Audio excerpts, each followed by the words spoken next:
그 당시 로마 당국은 정복지의 평화를 지키고 사회를 안정시키기 원했습니다. 또한 그 지역의 유지들은 로마 당국에 잘 보이기 위하여 로마 당국과 같은 목표를 이루고자 최선을 다했습니다.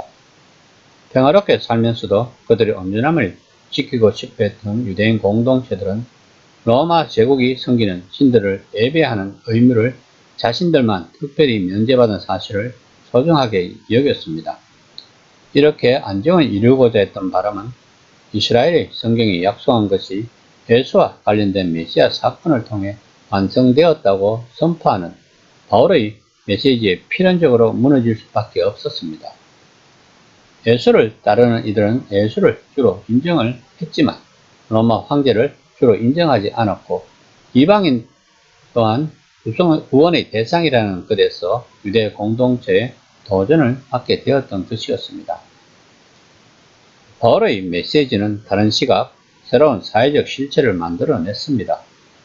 그의 메시지는 유대인이 비유대인과 형제로 살아갈 것을 거부하면서 늘 지켜왔던 근기에 도전장을 내밀었습니다.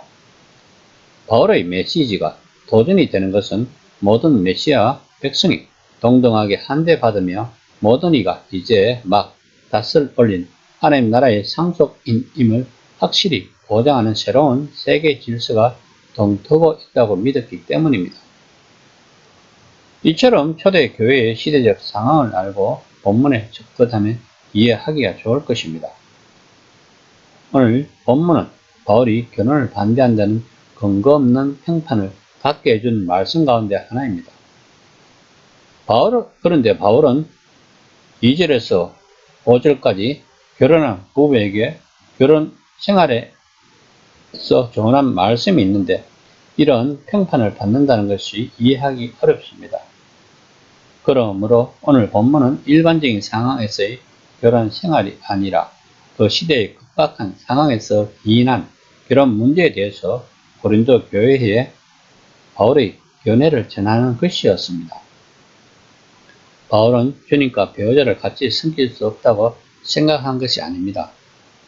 우리가 다른 사도들과 주의 형제들과 게바와 같이 믿음의 자매된 아내를 데리고 다닐 권리가 없겠느냐라고 9장 5절에서 말한 것처럼 그는 대다수 사도를 포함하여 결혼한 여러 그리스도인들을 알고 있었습니다. 그러므로 그는 두 가지 소명이 주로 배타적이라고 여긴 적이 없었다는 것입니다. 그러나 그 당시 기근이 계속되는 힘든 시기였기 때문에 하나님도 섬기고 신혼생활을 잘 하기가 힘들 것이라고 바울은 조언을 하고 있는 것입니다.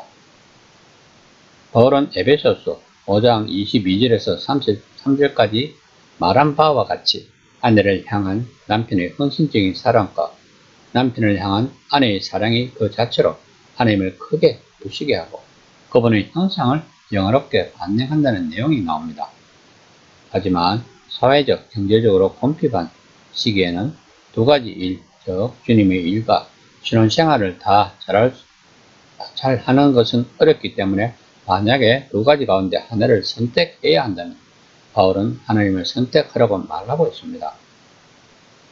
그러나 바울은 융통성 없는 규칙을 제시하지 않습니다. 그는 고린도 교인들의 절대적 정답이나 오답이 없는 예민한 사안에 대해 명확하고 현명하고 무엇보다 그리스도인답게 생각하도록 가르치기 했습니다. 본문의 첫무리에서 바울은 자신의 바람을 이야기합니다. 곧 그리스도인들은 염려하지 않는다는 것입니다. 7장 32절에서 33절 말씀입니다. 너희가 염려 없기를 원하노라. 장가가지 않는 자는 주의 일을 염려하여 어찌하여야 주를 기쁘시게 할까 하되 장가간 자는 세상 일을 염려하여 어찌하여 아내를 기쁘게 할까 하여. 바울은 빌립보서 4장 6절에서처럼 염려하지 말고 모든 일에 주님을 신뢰하라고 말합니다. 그런데 모든 일에 주님을 신뢰하는 것은 불필요한 염려의 짐을 자신에게 또한 사랑의 끈으로 매어있는 사람들에게 지우지 않도록 확실히 조치하라는 것을 포함할 것입니다. 이는 우리가 기도만 하고 행동으로 옮기지 않으면 안 된다는 말입니다. 쉽게 이야기하면 위험하게 운전하면서 안전 운행을 위해 기도하는 것은 아무 의미가 없다는 것과 같습니다. 그러므로 고린도 사회가 직면하고 있는 기근 때문에 고난이 이어지고 있는 상태에서 하나님을 신뢰하기 때문에 결혼을 해도 잘 될 것이라는 마음을 갖지 말라는 것입니다. 7장 35절 말씀입니다. 내가 이것을 말하면 너희의 유익을 위하며 너희에게 홀모를 놓으려 함이 아니니 오직 너희를 하여금 이 이치에 합당하게 하여 틀어짐이 없이 주를 섬기게 하려 함이라. 바울은 이런 혼란스러운 상황에서 두 가지를 다 잘할 수 없다면 주님이 우선이라고 이야기를 하고 있습니다. 다시 말하면 결혼을 하든 하지 않든 주님과의 관계가 중요하다는 것입니다. 7장 36절 말씀입니다. 그러므로 만일 누가 자기 약혼 유에 대한 행동이 합당하지 못한 줄로 생각할 때에 그 약혼 유의 혼기가 지나고 그같이 할 필요가 있거든 원하는 대로 하라. 그것은 죄짓는 것이 아니니 그들로 결혼하게 하라. 바울은 자신이 결혼 자체를 반대하지 않음을 이 본문 전체에서 매우 강조합니다. 본문에서 남자에게 말하는 것은 약혼한 남자에게 결혼식을 준비하는 책임이 있었던 그 당시 사회적 상황이 반영이 되었기 때문일 것입니다. 하지만 그들은 다른 요인들로 삶이 힘겨워질 때 그 어려움에 직면할 준비를 해야 한다는 것입니다. 바울은 과부들에게 짧은 조언을 하며 논의를 마무리합니다. 7장 39절에서 40절 말씀입니다. 아내는 그 남편이 살아있는 동안에 매여 있다가 남편이 죽으면 자유로워 자기 뜻대로 시집갈 것이나 주 안에서만 할 것이니라. 그러나 내 뜻에는 그냥 지내는 것이 더욱 복이 있으리로다.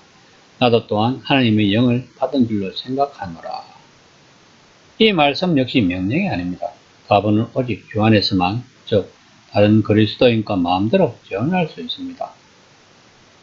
그러나 바울은 사회적 압박에 의해서 분별 없이 재혼을 하지 말라는 것입니다. 그 당시 남편을 잃을 과부들은 서둘러 재혼을 해야 하는 사회적 압박이 있었습니다.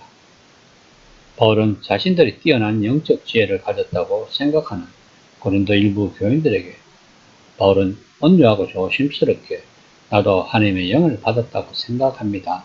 라고 말하고 있습니다. 이 말은 자신의 조언이 모든 상황에 강제적인 것은 아니지만 진지하게 받아들여야 한다는 뜻입니다.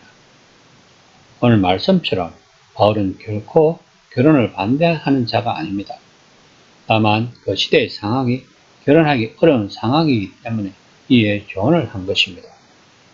이처럼 그리스도인들은 각자가 살고 있는 시대의 상황에 맞게끔 슬기롭고 지혜롭게 신앙생활을 해야 하는 것입니다. 다만 그 핵심은 하나님을 섬기는 것이 최우선이라는 것입니다. 다시 말하면 어떻게 하나님께 영광을 돌리게 하는 것이 중요한 것입니다. 그러면 지금의 코로나 사태로 어려운 시대에서 어떻게 신앙생활을 하는 것이 하나님께 영광을 돌리는 것일까요? 한번 진지하게 생각을 해보는 시간이 되었으면